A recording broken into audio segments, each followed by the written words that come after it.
السلام علیکم بچوں، کیسے ہیں آپ سب لوگ؟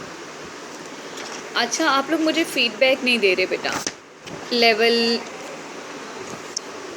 بی اپنا فیڈ بیک دیں تاکہ مجھے پتہ چلے آپ لوگ کام کر رہے ہیں۔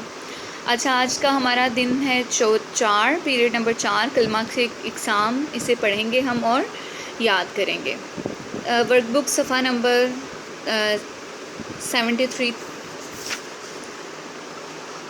73 اوکے۔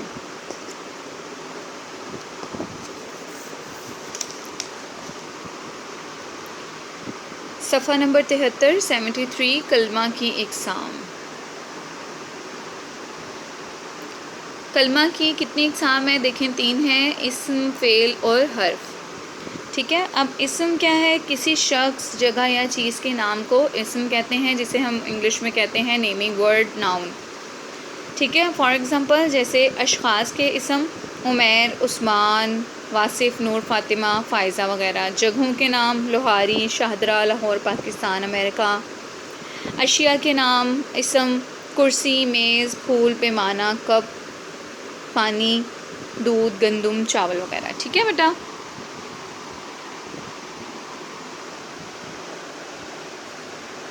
دیکھ لیں آپ ایک دفعہ۔ اب ہم دیکھتے ہیں فعل۔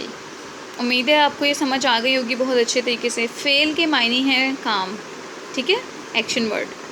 وہ کلمہ جس میں کسی کام کا کرنا یا ہونا زمانے کے لحاظ سے پایا جائے فعل کہلاتا ہے۔ زمانے کے لحاظ سے مراد ماضی میں ہوا ہے، حال میں ہو رہا ہے یا مستقبل میں ہوگا۔ ٹھیک ہے، مثلاً آیا ہے، آئے گا وغیرہ۔ ٹھیک ہے، میں کھانا کھاتا ہوں، میں نے کھانا کھایا تھا، میں کھانا کھاؤں گا، یہ زمانے کے مطابق ہو گئے۔ حرف وہ کلمہ ہے جو نہ تو کسی چیز کا نام ہو، نہ ہی کام کرنے یا ہونے کے معنی دے، بلکہ وہ اسم اور فعل سے مل کر اپنے معنی ظاہر کرے، مثلاً کا، کے، کی، تک، پر وغیرہ سے، یہ سب۔ ٹھیک ہے، یہ جملے کو مکمل کر رہے ہوتے ہیں۔ اچھا، اب آپ نے سوال کے جوابات لکھنے ہیں، صفحہ نمبر 74 پر آ جائیں۔ پہلا سوال ہے، حرف اور لفظ سے کیا مراد ہے؟ اور مثالیں بھی دیجیے۔ اب یہی جو پیچھے لکھا ہوا ہے آپ نے اسی کو ڈیفینیشنز لکھ دینی ہے اور مثالیں بھی۔ دیکھ لیں، حرف وہ کلمہ ہے جو اسم اور فعل کو ملا کر اپنے معنی ظاہر کرے، مثلاً کا، کے، کی، پر، اور، سے وغیرہ۔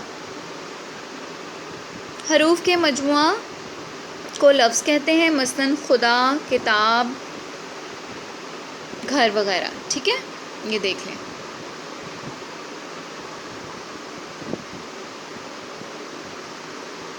نمبر 2، جملے کی تعریف بیان کریں اور مثالیں دیں۔ آپ نے یہ جتنا پیچھے پڑھا ہے یہ سارا اسی کے متعلق ہے، ٹھیک ہے، تو آپ نے اس کو غور سے پڑھ لینا تاکہ آپ آسانی سے جواب دے سکیں۔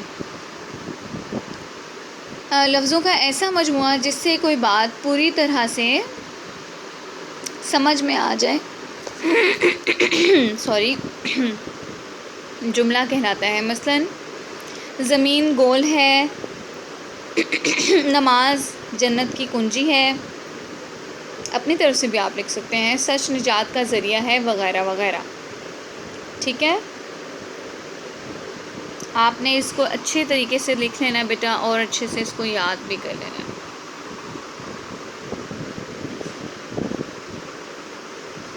دیکھ لیا آپ نے، اسے یاد کر لیجیے گا اور مجھے اپنی فیڈ بیک بھی دیں تاکہ مجھے پتہ چلے آپ لوگ کام کر رہے ہیں بیٹا۔ Stay blessed.